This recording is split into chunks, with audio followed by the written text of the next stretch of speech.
অন্ধকার কবরে তোমার আপনজনেরা গায়ের জামাটা বেলেট দিয়া কেটে কেটে রেখে দিবে, সবাই লাশটা ঘর থেকে নামাইয়া দিবে। আপনজনেরা পাগল হয়ে যাবে তাড়াতাড়ি কবরে রাখানোর জন্য, কেউ লাশটা পাহারা দেওয়ার জন্য রাজি হবে না। ওই কবরে যখন রাখিয়া পাড়াইয়া পাড়াইয়া মাটি দিয়া বিদায় হবে, তখন তুমি আমি একা কবরের মধ্যে পড়ে থাকবো। মদিনার নবী বলেন, দুইজন ফেরেশতা প্রশ্ন করার জন্য আসবে, তিনটা। রবের পরিচয় দাও, ধর্মের পরিচয় দাও, রাহমাতুল লিল আলামিনের পরিচয় দাও। নবীজির সুন্নাত অনুযায়ী যারা ইসলাম মেনে চলবে তারা কবরে গিয়া জবাব দিবে, রব্বি আল্লাহ, আমার রবকে। দ্বিতীয় জবাব দিবে, দীনি আল ইসলাম, আমার ধর্মের নাম ইসলাম। নবীরে দেখাইয়া বলবে, চিনো? নবীর সুন্নাতওয়ালা দেখা মাত্র বলবে, ইনি তো মুহাম্মদ আখিরি নবী। সাথে সাথে নবী বলেন, আল্লাহ একটা গাইবী আওয়াজ দিয়া বলবেন, এ ফেরেশতা, আমার বান্দাকে আর ডিস্টার্ব করবা না, কবরের মধ্যে বেহেশতের বিছানাটা দিয়া দাও, কবরটারে বড় একটা বালাখানা বানাও, জান্নাতের সাথে রাস্তা খুলিয়া দাও, আমার বান্দা এখন আরামে ঘুমাবে, কিয়ামত পর্যন্ত কেউ ডিস্টার্ব করবে না। নবী আফসোস করে বলেন, যারা ইসলাম ছাড়িয়া গুনাহ নিয়ে কবরে যাবে, এদেরকেও যখন তিনটা প্রশ্ন করা হবে, তখন ওই গুনাহগারেরা জবাব দিতে পারবে না। একটা শব্দ শুধু বলবে, হা হা লা আদরি, আফসুস আফসুস, আমি কিছুই জানি না, কিছুই জানি না।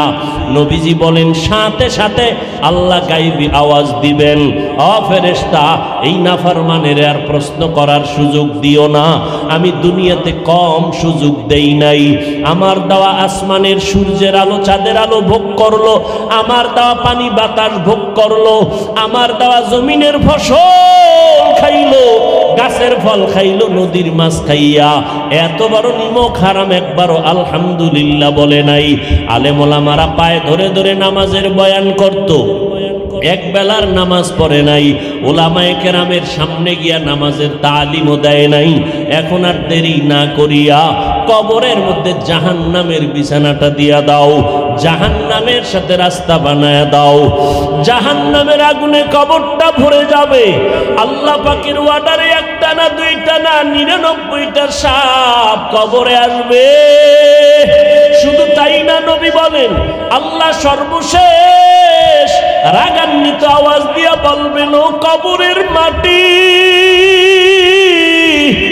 এই গুনাহগারকে দুই পার্শ্ব থেকে জোরে জোরে চাপ দাও। এত জোরে চাপ দিবে পাজরের হাড় চুরমার হয়ে যাবে। চরমনায়ের জমিনে ঘুমন্ত সৈয়দ ইসহাক রহমাতুল্লাহ আলাইহি বলতেন, ও বাবারা, যদি তোমরা মনে করো কবরে কোনো আযাব হবেই না, তাহলে তুমিও মুক্তি পেয়ে গেছো, আমিও মুক্তি পেয়ে গেছি, কোনো টেনশন নাই।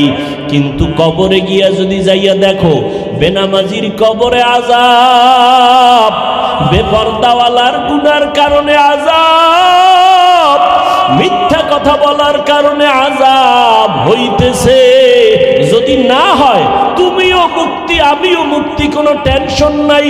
কিন্তু যদি কবরে আযাব হয়েই পরে বলো, তখন তোমার উপায় কি হবে, আমার উপায় কি হবে?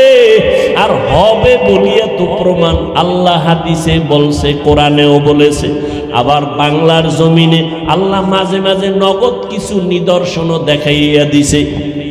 30 বছর পরে কাফনের লাশ, কাফন সহ লাশ তাজা পাওয়া গেছে কবরে, সাদা কাফনে একটা দাগও লাগে নাই। বাংলাদেশের কবরের মধ্যে পাওয়া গেছে লাশ, 30 বছর পর কাফনে দাগ লাগে নাই। আবার কত কবরে দেখা গেল আগুন জ্বলে, আবার কত কবরে দেখা গেল আগুনের ধোঁয়া দেখা যায়। আবার কত কবরে দাফন করছে, গরুর গোয়াল ঘর ছিল পাশে, দাফন করিয়া সবাই চলে গেছে, গরুর দড়ি সিরিয়া পালায়া গেছে। কবরের আযাব নবী বলেছেন সবাই দেখে, মানুষ আর জিনেরা দেখে না। ওই গরুতেও দেখে, কুকুরেও দেখে। কবরের আযাব দেইখা ঘেউ ঘেউ করে, রাত্রে চিল্লায়, গরুতে সহ্য করতে পারে না। এই বাংলার জমিনে যত লাশে আগুন দেখা গেল, কবরে ধোঁয়া, সব হলো বেনামাজির লাশ। আর যত কবরের কাফন সহ তাজা পাওয়া গেল, সব হলো নামাজিওয়ালাদের লাশের কবর। ও আল্লাহর বান্দারা, আল্লাহ বিবেক দিছে, চিন্তা করো রে বাবা। দুনিয়ার যার পিছনে পড়িয়া আল্লাহকে ভুলিয়া নবীর সুন্নাত ছাড়িয়া চলো, কেউ কিন্তু তোমার আমার আপন হবে না। কই মা, কই বাবা, এক এক করে সব চলে গেছে, সবাই চলিয়েই যাবে, আমিও যাব। এই যাওয়ার আগে এখনো সময় আছে, তওবা করিয়া নাও। মরিয়া গেলে যাব, আর নামাজ ছাড়বো না। স্কুল কলেজে পড়ব, বাধা নাই, তবে নামাজ ছাড়বো না। মা বাবার দোয়া নিয়ে চলবারে যুবক। মা বাবার দোয়ার কারণে পরীক্ষায় নাম্বার পেয়েছো, মা বাবার দোয়ার কারণে তুমি টাকার মালিক, বাড়ি গাড়ির মালিক। ওই মা বাবার সাথে বেয়াদবি করবা না। মা বাবার থেকে দোয়া নিয়ে চলবা, আলেম ওলামাদের দোয়া নিয়ে চলবা, বিরোধিতা করবা না, বেয়াদবি করবা না। এবং দেশের বিরুদ্ধে, জাতির বিরুদ্ধে কোনো ষড়যন্ত্র করবা না। পিছনে যদি অন্যায় করিয়েই থাকো, আমার মাওলা বড় দয়ার মালিক, তার কাছে মনে মনে ডাকো আর বলো, আল্লাহ, জীবনে বহু অন্যায় করেছি, গুনাহ করেছি, অন্যায় করেছি, অন্যের হক নষ্ট করেছি, কত মানুষের টাকা আত্মসাৎ করেছি, কত মানুষের জমিন আমি জবরদখল করেছি। আজকে থেকে আর গুনাহ করব না রে আল্লাহ, কারো হক নষ্ট করব না, জবান দিয়া গালি, মিথ্যা, গীবত, শিকায়াত করব না। আলেম ওলামাদের পরামর্শ নিয়ে নবীর সুন্নাত অনুযায়ী চলবো। দুরুহ মজবুর এ সৈয়দ আলম, मैं दूर हूँ मजबूर हूँ ऐ सैयद आलम, दीदार दिखाते नहीं आवाज सुना दो, दीदार दिखाते नहीं आवाज सुना दो।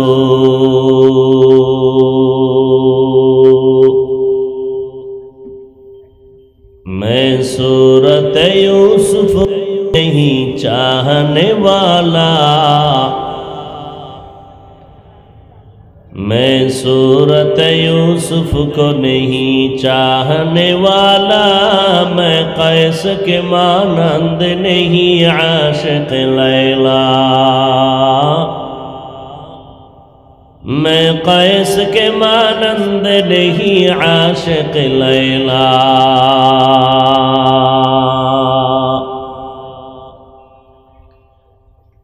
मैं आशिक मौला हूँ, मेरा इश्क दवाना,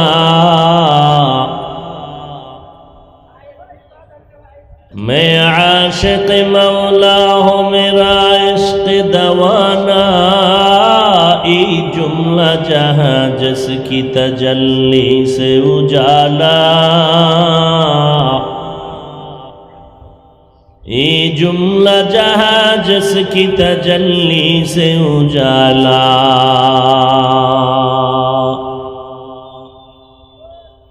उल्फत में बराबर के वफा हो के जफा हो, उल्फत में बराबर के वफा हो के जफा हो। हर चीज में लज्जत है अगर दिल में मज़ा हो, हर चीज में लज्जत है अगर दिल में मज़ा हो।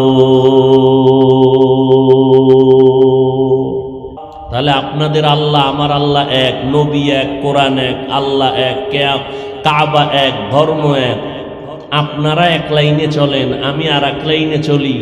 আজকে আপনাদের পাও ধরে ধরে বয়ান করা লাগে কেন? টুপি পরো, নামাজ পড়ো, পর্দা করো, হালাল খাও, মানুষের হক নষ্ট করিও না, মানুষের সাথে খারাপ আচরণ করিও না।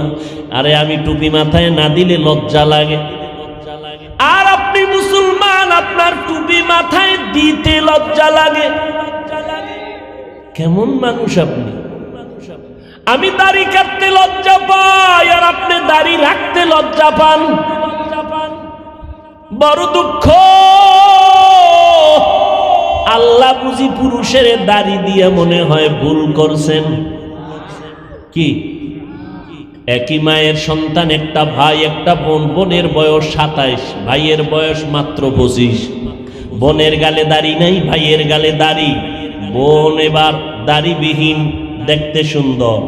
যুবক ছেলেটা কয়, আল্লাহ আমার বোনের তুমি দাড়ি দাও নাই, আমার দিলা কেন? আমার মনটা খারাপ হয়ে গেল, বারবার আমি বেলেট লাগাই। ও যুবক, আমি মদিনার পোশাক না পরলে লজ্জা পাই, তোমার মদিনার পোশাক পরতে লজ্জা লাগে। পোশাকের দাম নাই কি? আপনাদের এখান থেকে একটা যুবক পরীক্ষা দিল, র্যাবের চাকরি নিবে। মাশাআল্লাহ, চাকরিতে ভাইবায় টিকে গেল। এবার স্যার বলে, ছেলে তুমি এখন টিকে গেছো, যাও তুমি তাড়াতাড়ি জয়েন করো, আগামীকাল তোমার বেতন এত দেওয়া হবে, তাড়াতাড়ি জয়েন করো। যুবক ছেলে কয়, স্যার আপনার সব কথা মেনে নিলাম, তবে আমার একটা কথা মানতে হবে। আপনি যদি আমাকে বেতন বাকি করেন তাও আমি রাজি। রাতের বেলা আমার রাস্তায় দাঁড়ায় থাকতে বলবেন তাও রাজি, তবে আমার একটা দাবি, কালা পোশাক আমি পরবো না, কালা পোশাকের ভয় পাই। জ্ঞানীরা বলেন চাকরি হবে, পোশাকের দাম আছে না নাই? এরে যুবক, পুলিশের চাকরি নিয়ে যদি কয় পুলিশের ইউনিফর্ম আমি পরবো না, চাকরি থাকবে। দুনিয়ার সরকারের পুলিশের বাহিনীর যদি পোশাকের মূল্য হয়, এই জমিনের মধ্যে মদিনাওয়ালা নবীর আদর্শের পোশাকের কেন মূল্য হবে না? কেন তুমি আজকে কই যাইতেছো? কি বাহাদুরি করতেছো? কয়দিন আর বাহাদুরি করবা? মহামারী করোনার কথা কি ভুলিয়ে গেছো রে যুবক? তোমার আমার মতো কত যুবক কবরে চলে গেল।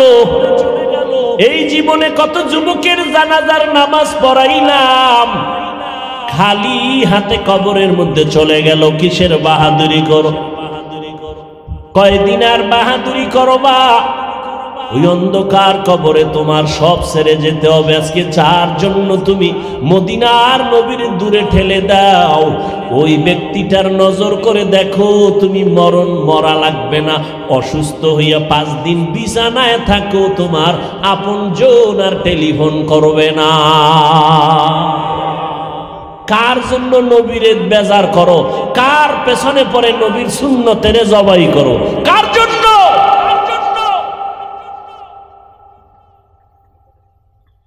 এই জন্য আল্লাহ বলেন, আমাকে ভয় কর। ভয় অন্তরের মধ্যে ঢুকাতে হবে। ভয়টাও দেখা যায় না, অন্তরও দেখা যায় না, ঢুকাইবা কেমনে? এটা অদৃশ্য ঢুকানের একমাত্র পথ হলো এই জমিনে নবীর ওয়ারিস উলামায়ে আহলে হক, আল্লাহওয়ালা যারা ওলিয়া উলিয়া, এদের নেক নজর লাগাও।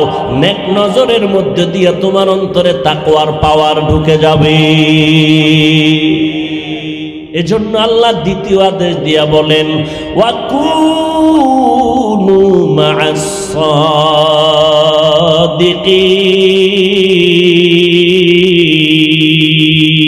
সাদিকিন।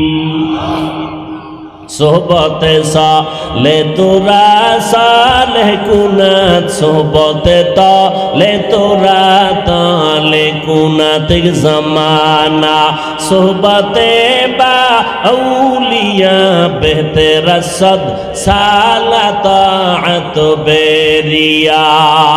দুনিয়াতে একটা প্রবাদ আছে, সৎসঙ্গে স্বর্গবাস, অসৎ আছে না নাই? তার মানে কি? এটার ব্যাখ্যা নাই। ভালো মানুষের সাথে চললে ভালো হয়ে যাবি। একটা সন্ত্রাস বখাটে ছেলের সাথে যদি চলো, ভালো চরিত্রের সন্তানটাও খারাপ হয়ে যাবে। আতরের দোকানের কাছে গেলে তুমি আতরের ঘেরাল পাইবা। ও বান্দা, তুমি যদি বাথরুমের কিনারায় যাও, বাথরুমের গন্ধ তুমি পাইবা। এ আল্লাহর বান্দারা, ভালো মানুষের সাথে যদি চলো তুমি ভালো হয়ে যাইবা, খারাপ মানুষের সাথে যদি চলো তুমি খারাপ হয়ে যাইবা। পারস্যের মধ্যে একজন কবি, কুল সম্রাট, আল্লামা শায়েখ সাদি রহমতুল্লাহ আলাই ফার্সি ভাষার কবি, পারস্যের কবি, তার কিতাবের মধ্যে ঘটনা লিখেছেন। তিনি একদিন গোসল করার জন্য গোসলখানার মধ্যে প্রবেশ করলেন। গোসলখানায় ঢুকার পর দেখে গোসলখানার থেকে মিস্কের ঘ্রাণ আসতেছে গোসলখানার থেকে। আশ্চর্য হয়ে গেলেন, কিসের থেকে এত ঘ্রাণ আসতেছে? চতুর্দিকে নজর করলেন, দেখে কিছুই দেখা যায় না। আতরের কোনো বোতল আছে নাকি? কয় নাই। আতর দা আছে নাকি? নাই। মেশক আম্বরের এত ঘ্রাণ কেন? সাদি বলতেছেন, আমি হঠাৎ করে নজর করে দেখি গোসলখানার মধ্যে একটা মাটির চাকা পড়ে আছে। আমি মাটির চাকাটা হাতের মধ্যে ধরলাম, এরপরে নাকের কাছে নিলাম, দেখি ওই মাটির চাকার থেকেই ফুলের ঘ্রাণ পাওয়া যায়। সাদি বলেন, আমি আমার ভাষায় মাটিকে প্রশ্ন করলাম, গলে খুশবু ये दरहम्मा मेरूज़े रसीद अज़ दस्त महबूबे बदस्तम बदू गुफ्तम के मिशके या अबीरी के अज़बूए दिलावीज़े तुमस्तम बगफ्तामन बगफ्तामन गले ना चीज़ बूदम वलेकिन मुद्दते बागिल नशुस्तम जमाले हम नशीदर मन असर कर अगर नामन हुमा खाकम के हंसताम। सादी माटी के बोलो একদাস নামে রাজারে বসিয়া হেরিল মাটির ঢেলা, হাতে নিয়ে শুকিয়ে দেখিলাম রয়েছে সুবাস মেলা। আমি আতর দাও না মিশক নাম্বার না, আমি একটা ফুলের গাছের গোড়ায় থাকার কারণে ফুলের ঘ্রাণ আমার ভেতরে প্রবেশ করেছে। মাটি কথা বলতে পারেনি। জবাব হলো আল্লাহ বলাইলে পারে। কার কুদরত? কাদের কুদরত দারি বার কামাল আন্তা রব্বি আন্তা হাসবি যুল জালাল তুহি কাদের জলিলুল্লাহ জাহাদার বহর হালে তুহি মেরা নিগাহদার। এর যুবক সাদি সারা দুনিয়ার মানুষকে বলে, রে মানুষ, একটা ফুলের গাছের গোড়ায় মাটি থাকার কারণে মাটির মধ্যে যদি ফুলের ঘ্রাণ প্রবেশ করতে পারে, ও দুনিয়াওয়ালা, তুমি যদি একজন আল্লাহওয়ালা যারা তাকওয়ার উপরে চলে, নামাজ তাহাজ্জুদ বাদ হয় না, জিকির করে সব সময়, আল্লাহর মোহাব্বত নিয়ে চলে, এদের নেক সোহবতে যদি থাকো, তাহলে তোমার মধ্যে কেন আল্লাহওয়ালার মোহাব্বতে আল্লাহর নবীর সুন্নতের ঘ্রাণ আসবে না? আমি এবার নগদ একটা প্রশ্ন করি আপনাদেরকে। এতক্ষণ আপনারা যে বসলেন, ওলামায়ে কেরামের বয়ান শুনলেন, আল্লাহকে সাক্ষী রেখে বলবেন, এই যে এতক্ষণ বসছেন, এই অল্প টাইম এর মধ্যে বয়ানের মাধ্যমে অন্তরের মধ্যে কোনো কিছুর আফসুস আসছে না আসে নাই? সবাই বলেন, আসছে না আসে নাই? 1.5-2 ঘন্টা বয়ানে যদি আপনাদের ওলামায়ে কেরামদের বয়ানে আপনাদের অন্তরে একটু দাগ কাটে, জীবনে করলাম কি, তাহলে যেই মানুষটা বছর বছর আপনার অন্তরে যদি 1.5-2 ঘন্টার কারণে অন্তরে দাগ কাটে, আফসুস আছে কি করলাম জীবনে, তাহলে যারা আলেমদের মজলিসে সোহবতে বছরকে বছর কাটাইবে, তারা কেন আল্লাহওয়ালা হবে না? তারা তো আল্লাহর খাস ওলি হয়ে যাবে।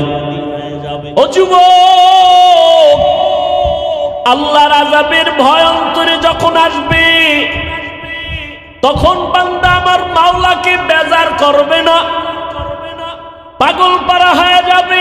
দুনিয়ার সব একদিক চলে যাক, আল্লাহকে বেজার করা যাবে না। ও যুবক, আমি তোমাকে এই কথা বলি না স্কুল ছেড়ে দাও, কলেজ ছেড়ে দাও, মাদ্রাসায় যাও, একবারও না। আমি পাস করলি টুপি মাথায় দিয়া বলি না সবাই পাস করলি দাও, না হয় গুনাহ হবে, জীবনে বলি নাই, বলবো না। আমি কওমি মাদ্রাসায় লেখাপড়া করেছি, আমি আলিয়ার বিরুদ্ধে বলি না, স্কুল কলেজের বিরুদ্ধে বলি না।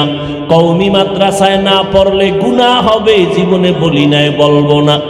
আমি লম্বা পোশাক পরে বয়ান করি, আজ পর্যন্ত ভিন্ন পোশাকওয়ালাদের বিরুদ্ধে বলি নাই, হিংসা করি নাই, এবং এই পোশাক না পরলে তুমি জাহান্নামে যাবা একবারও বলি নাই। আমি মানুষের পায়ে ধরে ধরে এত চিল্লাইয়া কই সেই ঢাকা কত কষ্ট করে আসছি রে বাবা। আমার পেটে ব্যথার অনুভবটা আমি বুঝি, তুমি বুঝবা না।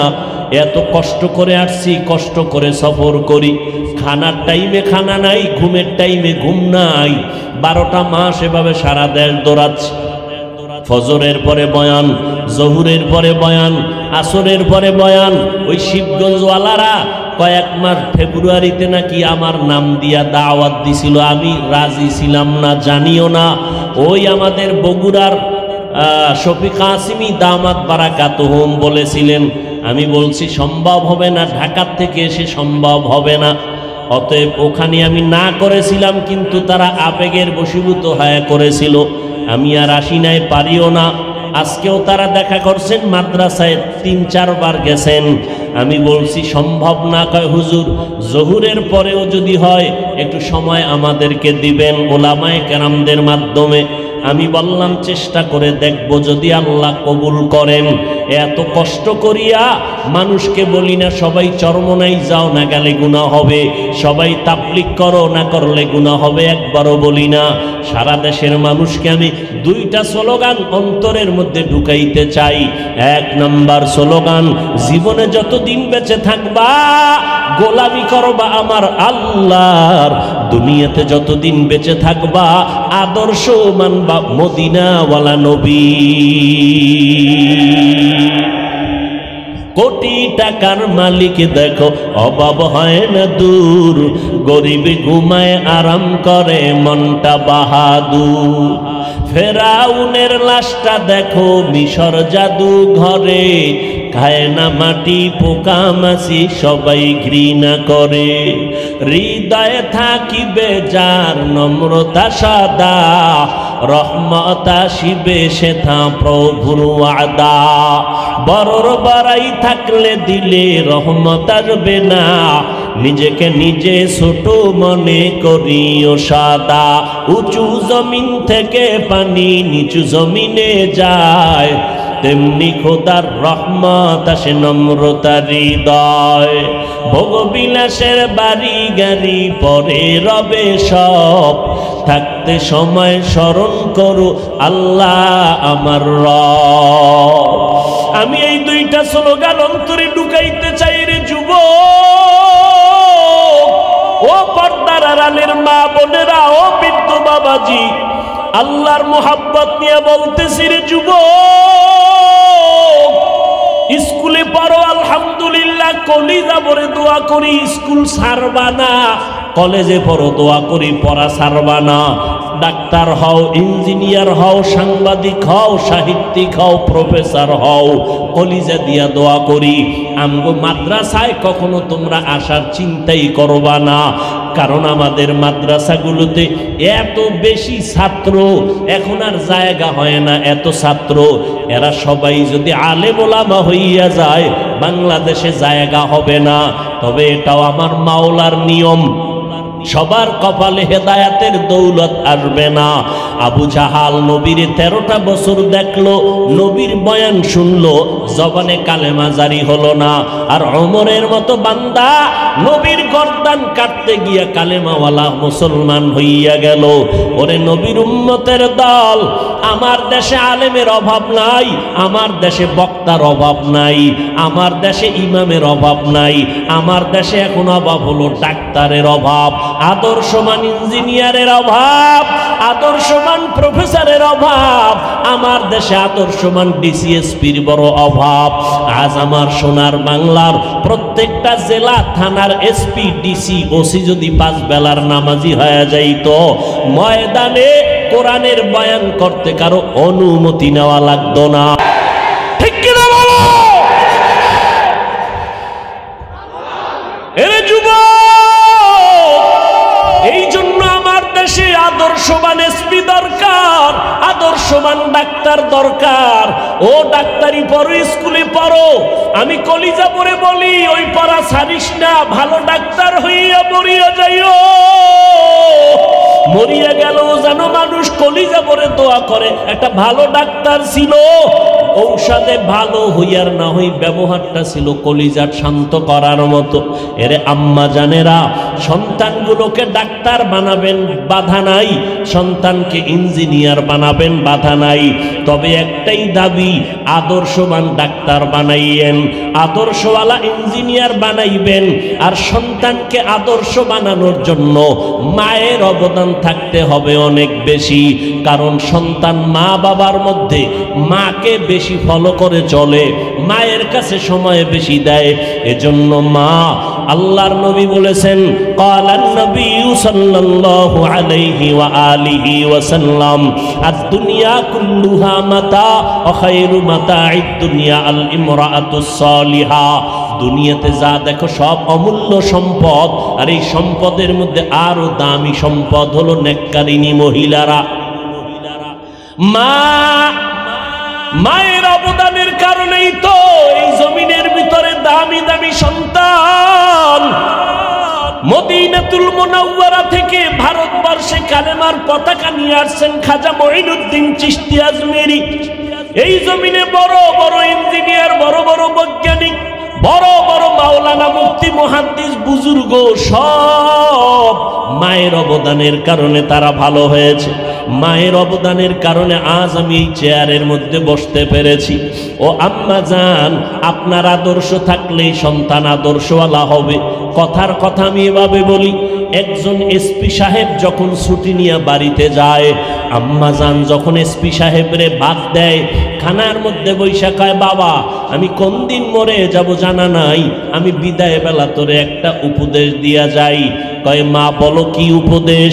আল্লাহ তোরে এসপির চেয়ারে বসাইছে, আল্লাহ তোকে ডিসির চেয়ারে বসাইছে বড় সম্মানের। আমার সাথে তুই ওয়াদা কর, মরণ পর্যন্ত এই সম্মানের জায়গায় বসে গরিবের উপরে জুলুম করবি না, হারাম টাকা হাত দিয়ে ধরবি না। প্রত্যেক মা যদি সন্তানকে এইভাবে ওয়াদা করায়, মরিয়া গেলেও কোনো ডিসিএসপি কোনো দিন জুলুম করবে না, হারাম টাকা খাবে না।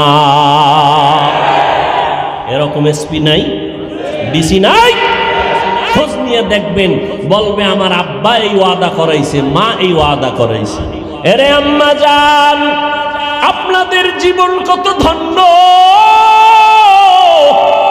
আজকে দুইটা ছেলের মাথায় পাগড়ি দিয়েছি, কোরআনে হাফেজ। ওই ছেলে দুইটার মায়ের কপাল কত ভালো, বাবার কপাল কত ভালো। ওই মা বাবার ধন্য কপাল। ও মা, আপনারা আলেমের মা, আপনারা হাফেজ কোরআনের মা, আপনারা দামি দামি সন্তানের মা, আপনারা নবীদের মা, সাহাবায়ে কেরামের মা। এরে আম্মা জান, আপনারা খাদিজা রাদিয়াল্লাহু আনহার মতো নারী, ফাতেমা রাদিয়াল্লাহু আনহার মতো নারী, আপনারা আয়েশা রাদিয়াল্লাহু আনহার মতো নারী, ইসমাইল নবীর আম্মা জান হাজেরা আলাইহা সালামের মতো নারী, আপনারা মারিয়াম আলাইহা সালামের মতো নারী, আপনারা হাওয়া আলাইহা সালামের মতো নারী। এত মর্যাদা আল্লাহ আপনাদের দান করলেন। এরে আম্মা জান, আপনারা যদি পর্দা করেন আপনার সন্তান পর্দাওয়ালা হবে। আম্মা জান, আপনি যদি নামাজ পড়েন আপনার সন্তান নামাজি হবে। আপনি যদি অন্যের হক নষ্ট না করেন, কোনোদিন আপনার সন্তানও অন্যের হক নষ্ট করবে না। সন্তানটারে বুঝাইয়া দিনের পথে রাখিয়া যান। ডাক্তার হবে, কোনোদিন মানুষের অপরাধ মানুষের উপরে জুলুম করবে না। ও যুবকেরা, তুমি এইবার চিন্তা করো রে বাবা, ডাক্তারি পড়ো, ইঞ্জিনিয়ারিং পড়ো, বাধা নাই, তবে নবীর মোহাব্বতে 5 বেলার নামাজটা পড়িও। মনে মনে প্রশ্ন করবা, হাফিজ ভাই এটা আবার কেমনে সম্ভব? মাদ্রাসায় জীবনে পড়ে নাই, জেনারেল লাইনে পড়ুয়া ছাত্র, অথবা কোনো লেখাপড়াই করে নাই, সাধারণ মানুষ। তাকায় দেখো আজকে তোমার লাইনে থাকিয়া 5 ওয়াক্ত নামাজি আছে না নাই? জীবনে মাদ্রাসায় যায় নাই, স্কুলে পড়ে লেখাপড়া করে, ছেলে মেয়েরা 5 ওয়াক্ত নামাজ পড়ে নাই। তোমার বিবেক নামের আদালতকে প্রশ্ন করো, তুমি কেন পারবা না? তোমার মতো যুবক র্যাব, আর্মি, পুলিশ, বিডিআরের চাকরি করে 5 ওয়াক্ত নামাজ পড়ে, অভাব নাই। নিজের প্রশ্ন করো, তুমি কেন পারবা না? রাস্তায় গাড়ি চালায় ড্রাইভার, নামাজের সময় নামাজ পড়ে, অভাব নাই, তুমি কেন পারো না রে বাবা? তোমার মতো যুবক নামাজি, দাড়িওয়ালা, শিবগঞ্জ বাজার বগুড়াতে ব্যবসা করে, কোটি টাকার মালিক, নামাজ ছাড়ে না, হারাম খায় না। নিজের একটু প্রশ্ন করো, তুমি কেন পারবা না?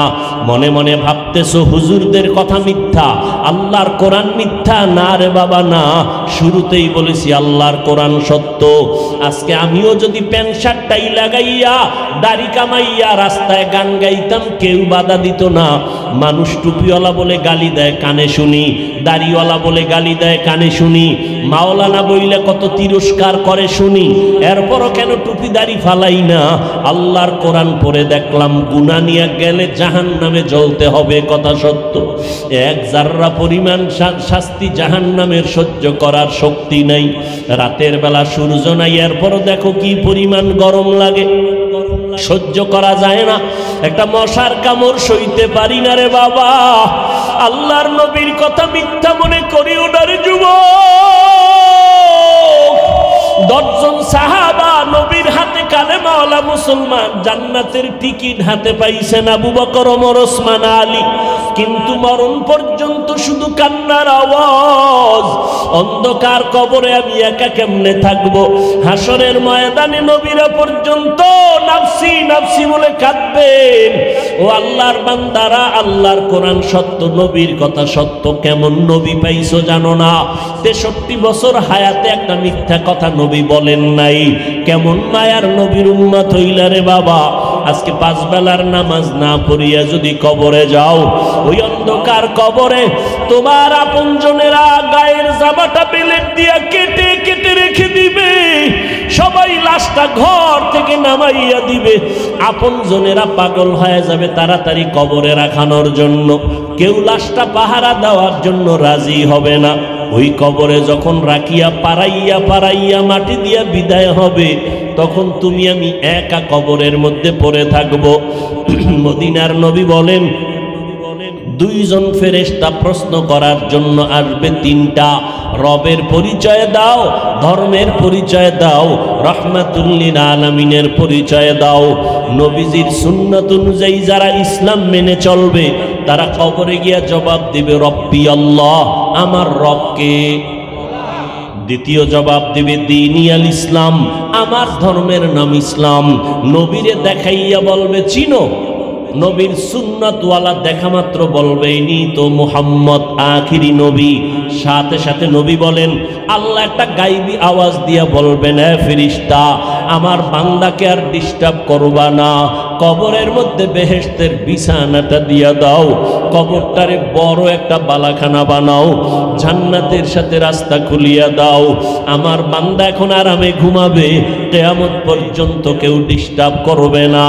নবী আফসোস করে বলেন, যারা ইসলাম ছাড়িয়া গুনাহ নিয়ে কবরে যাবে, এদেরকেও যখন 3টা প্রশ্ন করা হবে, তখন ওই গুনাহগারেরা জবাব দিতে পারবে না। একটা শব্দ শুধু বলবে, হা হা লা আদরি, আফসুস আফসুস, আমি কিছুই জানি না, কিছুই জানি না।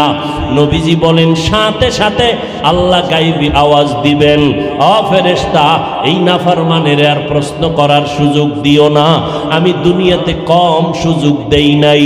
আমার দেওয়া আসমানের সূর্যের আলো, চাঁদের আলো ভোগ করলো, আমার দেওয়া পানি বাতাস ভোগ করলো, আমার দেওয়া জমিনের ফসল খাইলো, গাছের ফল খাইলো, নদীর মাছ খাইয়া।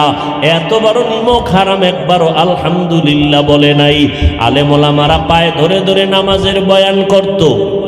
এক বেলার নামাজ পড়ে নাই, ওলামায়ে কেরামের সামনে গিয়া নামাজের তালিমও দেয় নাই। এখন আর দেরি না করিয়া কবরের মধ্যে জাহান্নামের বিছানাটা দিয়া দাও, জাহান্নামের সাথে রাস্তা বানায়া দাও। জাহান্নামের আগুনে কবরটা ভরে যাবে। আল্লাহ পাকের ওয়ার্ডারে একটা না দুইটা না 99টা সাপ কবরে আসবে।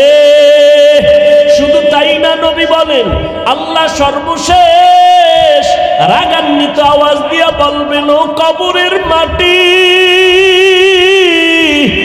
এই গুনাহগারকে দুই পার্শ্ব থেকে জোরে জোরে চাপ দাও। এত জোরে চাপ দিবে পাজরের হাড় চুরমার হয়ে যাবে। চরমনাইয়ের জমিনে ঘুমন্ত সৈয়দ ইসহাক রহমাতুল্লাহ আলাইহি বলতেন, ও বাবারা, যদি তোমরা মনে করো কবরে কোনো আযাব হবেই না, তাহলে তুমিও মুক্তি পেয়ে গেছো, আমিও মুক্তি পেয়ে গেছি, কোনো টেনশন নাই। কিন্তু কবরে গিয়া যদি যাইয়া দেখো বেনামাজির কবরে আযাব, বেপরদাওয়ালার গুনার কারণে আযাব, মিথ্যা কথা বলার কারণে আযাব হইতেছে, যদি না হয় তুমিও মুক্তি আমিও মুক্তি, কোনো টেনশন নাই। কিন্তু যদি কবরে আযাব হয়েই পরে বলো, তখন তোমার উপায় কি হবে, আমার উপায় কি হবে? আর হবে বলিয়া তো প্রমাণ আল্লাহ হাদিসে বলছে, কোরআনেও বলেছে। আবার বাংলার জমিনে আল্লাহ মাঝে মাঝে নগদ কিছু নিদর্শনও দেখাইয়া দিছে। 30 বছর পরে কাফনের লাশ, কাফন সহ লাশ তাজা পাওয়া গেছে কবরে। সাদা কাফনে একটা দাগও লাগে নাই। বাংলাদেশের কবরের মধ্যে পাওয়া গেছে লাশ, 30 বছর পর কাফনে দাগ লাগে নাই। আবার কত কবরে দেখা গেল আগুন জ্বলে, আবার কত কবরে দেখা গেল আগুনের ধোঁয়া দেখা যায়। আবার কত কবরে দাফন করছে, গরুর গোয়াল ঘর ছিল পাশে, দাফন করিয়া সবাই চলে গেছে, গরুর দড়ি সিরিয়া পালায়া গেছে। কবরের আযাব নবী বলেছেন সবাই দেখে, মানুষ আর জিনেরা দেখে না। ওই গরুতেও দেখে, কুকুরেও দেখে। কবরের আযাব দেইখা গেউ গেউ করে রাত্রে চিল্লায়, গরুতে সহ্য করতে পারে না। এই বাংলার জমিনে যত লাশে আগুন দেখা গেল, কবরে ধোঁয়া, সব হলো বেনামাজির লাশ। আর যত কবরের কাফন সহ তাজা পাওয়া গেল, সব হলো নামাজিওয়ালাদের লাশের কবর। ও আল্লাহর বান্দারা, আল্লাহ বিবেক দিছে, চিন্তা করো রে বাবা। দুনিয়ার যার পিছনে পড়িয়া আল্লাহকে ভুলিয়া নবীর সুন্নত সারিয়া চলো, কেউ কিন্তু তোমার আমার আপন হবে না। কই মা কই বাবা এক এক করে সব চলে গেছে, সবাই চলিয়েই যাবে, আমিও যাব। এই যাওয়ার আগে এখনো সময় আছে, তওবা করিয়া নাও। মরিয়া গেলে যাব, আর নামাজ ছাড়ব না। স্কুল কলেজে পড়ব, বাধা নাই, তবে নামাজ ছাড়ব না। মা বাবার দোয়া নিয়ে চলবারে যুবক। মা বাবার দোয়ার কারণে পরীক্ষায় নাম্বার পেয়েছো, মা বাবার দোয়ার কারণে তুমি টাকার মালিক, বাড়ি গাড়ির মালিক। ওই মা বাবার সাথে বেয়াদবি করবা না। মা বাবার থেকে দোয়া নিয়ে চলবা, আলেম ওলামাদের দোয়া নিয়ে চলবা, বিরোধিতা করবা না, বেয়াদবি করবা না। এবং দেশের বিরুদ্ধে, জাতির বিরুদ্ধে কোনো ষড়যন্ত্র করবা না। পিছনে যদি অন্যায় করিয়েই থাকো, আমার মাওলা বড় দয়ার মালিক, তার কাছে মনে মনে ডাকো আর বলো, আল্লাহ, জীবনে বহু অন্যায় করেছি, গুনাহ করেছি, অন্যায় করেছি, অন্যের হক নষ্ট করেছি, কত মানুষের টাকা আত্মসাৎ করেছি, কত মানুষের জমিন আমি জবরদখল করেছি। আজকে থেকে আর গুনাহ করব না রে আল্লাহ, কারো হক নষ্ট করব না, জবান দিয়া গালি, মিথ্যা, গীবত, শিকায়াত করব না। আলেম ওলামাদের পরামর্শ নিয়ে নবীর সুন্নাত অনুযায়ী চলবো, মা বাবার দোয়া নিয়ে চলবো। তওবা করার মতো যদি অন্তরে নিয়ে থাকে, মুনাফিকি দুর্বলতা যদি না থাকে, আল্লাহর খাঁটি মুহাব্বতে দুটো হাত আমার আল্লাহকে দেখাইয়া দাও। আয় আল্লাহ, হাতগুলো কবুল করে নেন, আমাদের তওবা কবুল করে নেন। দাড়িওয়ালা নামাজি নবীর তরিকাওয়ালা বানাইয়া দেন। ওলামায়ে কেরামের কথা মতো আমল করার তৌফিক দান করেন। আয় আল্লাহ, মা বাবার খেদমতের জন্য কবুল করে নেন। আমাদের তওবার উপরে মজবুত হইয়া চলার মতো তৌফিক দান করেন। আমিন।